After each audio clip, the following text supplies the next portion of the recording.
नमस्कार, प्रणाम भैया। हम बागी चंदन, हमनी के सबसे बड़ उपदेश ई बा वीडियो बनावे के आज कि जवन भी एक छोट बच्चा के नाम आयुष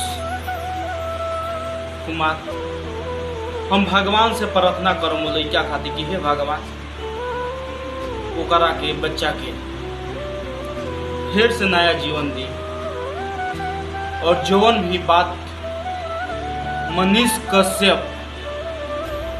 सच तक चैनल पर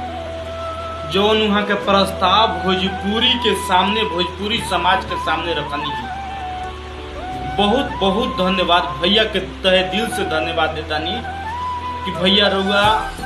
सबसे पहला आदमी वो बच्चा के यहाँ पहुँच के ये चीज बतैनी और समाज में लेके और एकरा में भोजपुरी समाज आज इतना माने खुशी के बात बा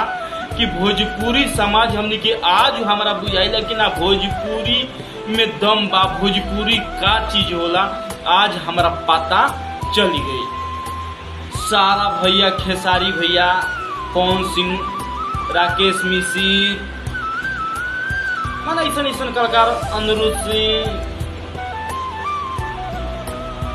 ओकरे बाद हम भैया गुंजन सिंह, सब भैया लोग के हाथ जोड़ के प्रणाम करता नहीं भैया और बहुत बहुत धन्यवाद। आइए पर एक बात हम दावा के साथ कह सकता नहीं कि जब हमार भोजपुरी समाज में इतना एकता बा तो आयुष कुमार का 16 करोड़ का इंजेक्शन